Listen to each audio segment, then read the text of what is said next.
Hi everyone. This one's going to be also real quick. We're doing Peloton right now. It's back to back. I'm going to make them separate videos because you might not be interested in the other one. You might be interested in this one and not. Whatever. Doesn't matter. Let's get into it. So Jeremy released a video. He said he put about $10,000 into a Peloton short position to short the stock. Let's see if we can do one better than that. I'm not suggesting you do this. I'm not saying it's a good idea. I'm personally not going to do it. I don't really care. I don't short stocks. So what's the difference between shorting a stock and what's the difference between put option? So there we go. That's what we're talking about. So Jeremy's position is about $10,000. He says that in the long term, Peloton is going to drop to about $70. That's what he's interested in. So do you need to really put that much money into it to get that kind of result? He says he's shorting about 80 shares. That's weird. Why 80 shares? You should do 100 shares. That's a block. Yeah, anytime there's 100 shares of anything that you're dealing with, that's called a block of shares. So I'm looking at January 21, 2022 on Robinhood. I'm looking at the $70 put option. That is $11.15. $11.15 times 100 shares. Move the decimal place over 2 times, so that's $1,115 to buy this short position. If Peloton stock really does drop as low as Jeremy says before January 21, 2022, this put position will increase in value significantly. If it doesn't happen by January 21, 2022, not 2021, 2022, then this option will go worthless. You will lose $1,115.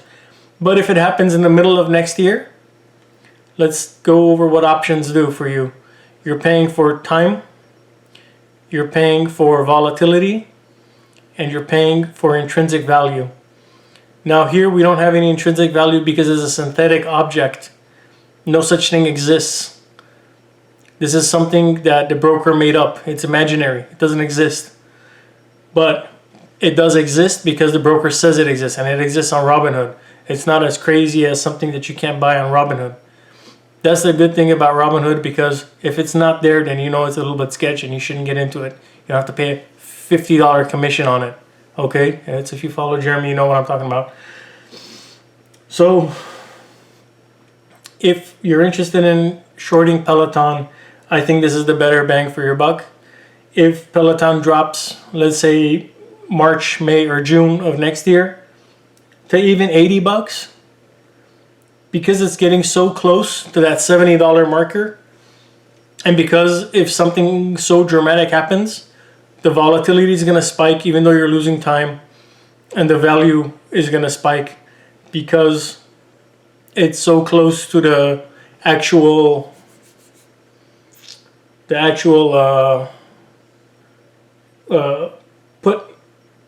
put value.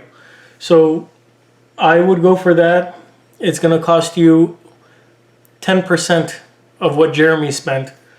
All right, much better value for your money. Let's look at January 2023. So you're adding time. You have to spend more on that. When we look at January 23, we're going to buy a put. We're going to go down to $70. So a whole year out further than that, you're paying a lot more for the time. So that one's going to cost you $1,740. I don't think this is such a good idea because you're paying a lot more money. You have a better chance of hitting that and exceeding it. But 2023 is too far out, I think. I don't think you should put $1,700 into it. I think if you give it a year, Peloton will already be crashed. So if you're going to go into the options, if you're going to buy a put, so what you're doing is you're purchasing a put. You're not selling a put, you're purchasing a put. If you sell a put, that means you are saying, I don't think this is going to happen, who doesn't believe me can pay me whatever I'm asking for, and then when it doesn't happen, I will collect the money and I will be fine. When you're buying it, you're saying, I do think this is going to happen, and because I'm buying this contract, if it gets close to happening, then I get to take advantage of the likelihood. Remember, the closer we get to it, you lose your time. But in this situation, if the price does fall significantly, you gain volatility and you're getting closer to that intrinsic value. It's a good bet to go with Jeremy on this one, I think. All the points he made was absolutely fantastic. Peloton is absolutely overvalued. Nobody really wants to exercise at home. It doesn't matter how good the videos are. People are lazy at the end of the day. It's a trend. It's always a trend.